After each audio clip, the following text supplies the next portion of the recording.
É, é isso mesmo que vocês estão vendo. Eu fermentei dentro de uma caixa térmica. Não, eu não coloquei o balde dentro da caixa térmica. Eu coloquei o mosto dentro da caixa térmica e fermentei. Afinal, se eu já bracei com uma caixa térmica, por que não fermentar? É, rapaziada, é isso mesmo. Eu fiz isso, eu queria fazer um teste. Na verdade, esse teste eu já fiz faz muito tempo. Esse teste eu fiz lá por volta de novembro. Mas só agora eu tive tempo de editar o vídeo. Mas eu estou trazendo aqui para vocês agora para mostrar que é possível fazer isso. O motivo de eu fazer isso é simplesmente porque a temperatura aqui em Curitiba não ajuda com relação à fermentação de Kveik's. Nós precisamos de uma temperatura muito elevada para realizar a fermentação das Kveik's e, infelizmente, a temperatura aqui em Curitiba varia muito. Por exemplo, agora em janeiro, pleno ápice do verão, alguns dias estava cerca de 12, 13 graus aqui em Curitiba, e de um dia para o outro mudava, num dia estava 30 graus, no outro dia estava 15, sabe? É uma variação tão brusca que não tem levedura que aguente fazer nessas condições. Então, justamente pensando nisso, eu resolvi fazer esse pequeno teste. Claro, eu poderia fermentar controlado dentro da minha geladeira, mas daí eu teria que abdicar da uma cervejinha gelada, né? E eu poderia também investir em algum outro método para fazer isso, mas enquanto eu não ajeito as coisas aqui em casa para saber se eu vou ter mais uma geladeirinha só para fermentação ou fazer uma câmara para fermentação, eu, por momento, resolvi fazer esse pequeno teste para ver como é que funcionava e foi bastante satisfatório. Eu estou colocando na tela aqui agora para vocês o gráfico onde eu mostro a temperatura externa, a temperatura interna e a atenuação da levedura. Eu utilizei a Kveik Mid Bust e se vocês repararem, ela teve uma atenuação muito rápida, foram cerca de 45 horas para realizar a atenuação dessa cerveja e nós tivemos aí uma variação muito brusca de temperatura durante todo esse processo. A linha em laranja mostra a temperatura ambiente, então vocês podem ver que a gente começou a 15 graus na temperatura ambiente, enquanto essa linha azul aqui, que está mostrando a temperatura da cerveja, a gente tem relatado aqui que a fermentação começou ali a 27,9 graus, 28 graus. E essas medições foram feitas com um termômetro fora da caixa térmica e o sensor de um termostato que eu tinha aqui dentro do mosto, lá no meio, medindo realmente a temperatura que estava lá no centro do mosto, realizando a fermentação. Vocês puderam ver aqui que durante as primeiras 7 horas a temperatura se manteve muito estável. Ela começou em 27,9 e foi ali variando um pouquinho, 27,6, 27,8, 9. No geral ali, durante as primeiras 7 horas o máximo que ela atingiu foi 28,4 graus, enquanto a temperatura ambiente estava caindo. Então vocês podem ver que teve um aquecimento aí por conta da atividade da fermentação. Então a temperatura de 15 graus durante essas primeiras 7 horas caiu para 12 graus. O mínimo da temperatura ambiente foi 11 graus e isso foi durante a madrugada.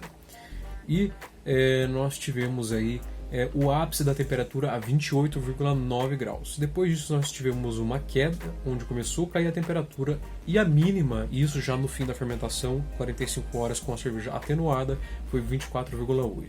O final da atenuação, a maior parte da atenuação, a maior parte de tempo dessa atenuação ocorreu aí na faixa dos 26, 25,5 a 26 graus Celsius.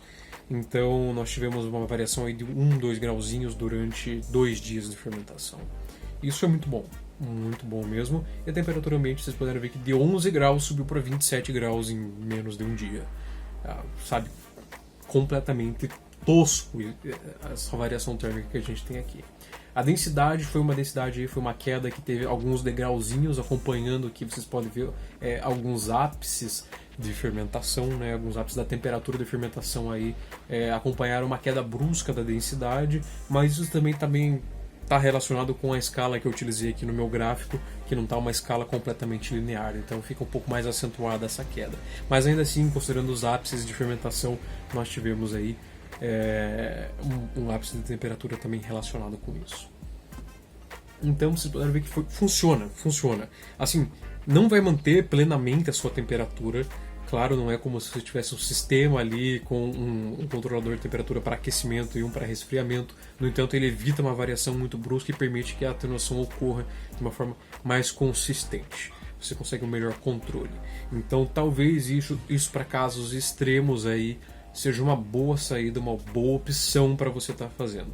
Claro, as coisas que você precisa tomar muito cuidado, a sua caixa térmica ela precisa ser feita de material alimentício, então o interior dela precisa ser feito de polipropileno. Existem caixas térmicas que são feitas dessa forma.